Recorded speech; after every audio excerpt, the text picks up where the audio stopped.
Hello everyone, कसे आहात तुम्ही सगळे? आय होप की तुम्ही स्वस्त आहात, मस्त आहात, खुश आहात. I am sorry, I think एक एक दोन दोन दिवसाचा गॅप होतोय, बट जेव्हा माझं मन ठीक नसतं मी व्हिडिओ नाही बनवू शकत. खोटं खोटं तुमच्यासमोर आव आणून नाही बोलू शकत. सो जे काही आहे इट्स तुमच्यासमोर आहे. सो आज आपण बघणार आहोत पायसीज यानी मीन राशी, की यांचा हा महिना डिसेंबरचा कसा जातो आहे, कसा जाणार आहे. तर सगळ्यात पहिल्यांदा बघूया की मीन राशीसाठी, पायसीजसाठी हा डिसेंबरचा मंथ कसा असेल. आय होप तुम्हाला माझी रीडिंग्स आवडत असतील, आणि जर आवडत असतील तर नक्की मला कळवत जा, मेसेज करत जा. मला खूप छान वाटतं. ओके, हे कार्ड आहे.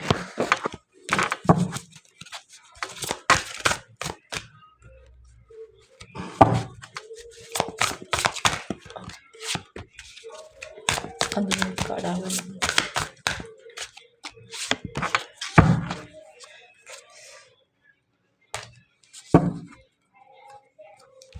ओके, सो मला असं दिसतं आहे ना की सगळ्यात पहिल्यांदा तुमची जी एनर्जी आहे, ज्यांची रास मीन आहे,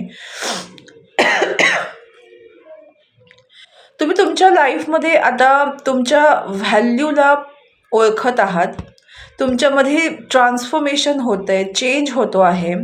इट्स ऑल अबाउट चेंजिंग.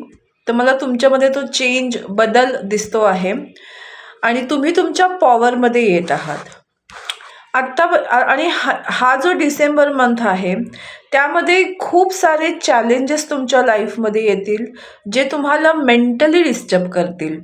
काहींसाठी हा फॅमिलीमध्ये वादविवाद उत्पन्न होणे दिसतंय, बट मला मोस्ट ऑफ दिसतंय की मेंटली तुमच्यामध्ये खूप सारे विचार विनिमय चालू होतील. इतके विचारांचं काहूर होईल की तुम्हाला कन्फ्युजन व्हायला स्टार्ट होईल. अशा वेळी तुम्हाला काय करायचं आहे, तर बिलकुल पण घाबरायचं नाही आहे. जस्ट ब्रीदिंग आणि तुमच्या प्रयत्नांना चालू ठेवायचं आहे.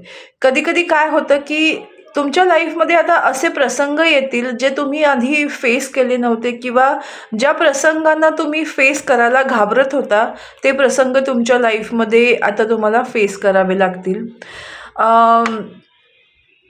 ओके, काही फॅमिलीपासनं काहीतरी तुम्ही जर लपून छपून करत असाल तर कदाचित तुमचं सत्य फॅमिलीसमोर उघडं पडणार आहे. त्याच्यामुळे तुमच्या फॅमिलीमध्ये वाद होत आहेत की काय, असं तुम्हाला वाटू शकतं. मला असं वाटते की स्ट्रेंथ कार्ड तुमच्या लाईफमध्ये तुम्ही या सगळ्या गोष्टी ज्या आहेत त्या डेफिनेटली हँडल करू शकता. जे काही प्रॉब्लेम असतील त्या प्रॉब्लेम्सना तुम्ही सोल्युशन देऊ शकता.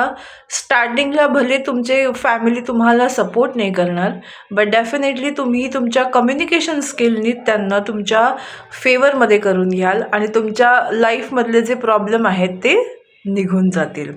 नंतर आहे स्ट्रेंथ. मला असंही दिसतंय की तुम्हाला हेडेक होऊ शकतात, डेंटल पेन होऊ शकतो. सो थोडंसं तुमच्या अप्पर बॉडीची काळजी घ्या. राहू तुमच्या डोकं आहे, दात आहेत, या सगळ्या गोष्टींचे स्नायू, या सगळ्या गोष्टींची काळजी घ्या. तिथे तुम्हाला त्रास होण्याची शक्यता आहे.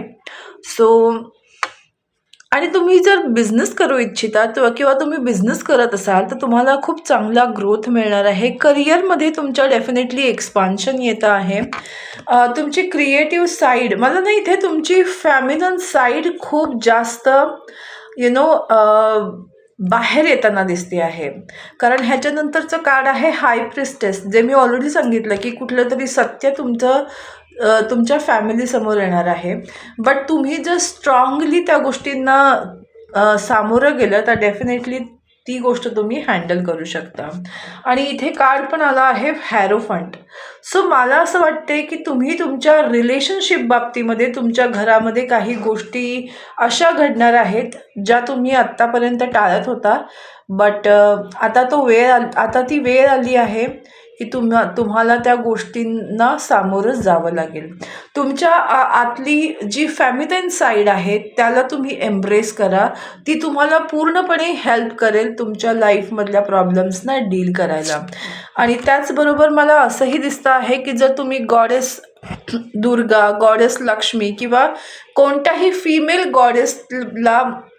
गॉडेसची आराधना कराल तर तुम्हाला तुमच्या लाईफमध्ये सिच्युएशनला हँडल करायला प्रॉब्लेम येईल. जिथं गरज आहे तिथे दुसऱ्यांशी कन्सल्ट करणंसुद्धा गरजेचं आहे, जेणेकरून उगाच ओव्हर थिंकिंग करण्यापेक्षा डिसिजन मेकिंगपर्यंत तुम्ही याल.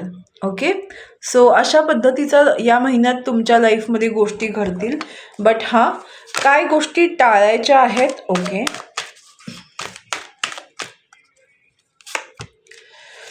ओके, कम्युनिकेशन करायला टाळायचं नाही. जिथं गरज आहे तिथं बोलायला पाहिजे. तुमच्या स्वतःसाठी स्टँड घेतला पाहिजे. प्रत्येक वेळी सिच्युएशनपासून पळून जाणं योग्य नाही. सिच्युएशनचा सामना करायची गरज आहे आणि या महिन्यात तुम्हाला सिच्युएशनचा सामना करावा लागेल. तुम्हाला माहिती आहे की जर तुम्ही थोडासा एफर्ट घेतला तर तुम्ही त्या गोष्टी हँडल करू शकता. The strength card. आणि त्याचमुळे गार्डन अँड द गेट, की तुम्हाला सगळं माहिती आहे की कसं करायला पाहिजे, काय करायला पाहिजे. फक्त हिंमत होत नाही आहे. तुम्ही फक्त त्या सिच्युएशनपासून पळून जायचा विचार करतायत. का? तुम्हाला असं वाटतं की मी बोलू शकत नाही या गोष्टींवर किंवा मी बोललेलं समोरचं कोणी ऐकणार नाही. मला असं वाटतं जेव्हा तुम्ही तुमच्या मनातली फेमिनाईन साईड बाहेर काढाल ना, त्यावेळी तुमच्या लाईफमध्ये फायनान्शियल स्टॅबिलिटी येईल आणि नवीन डोअर्स ओपन होतील जिथे तुम्ही तुमच्या लाईफमध्ये गोष्टी बॅलन्स करू शकाल. सो गोष्ट लक्षात ठेवा आणि जितकं होईल तितकं स्वतःला अपग्रेड करा.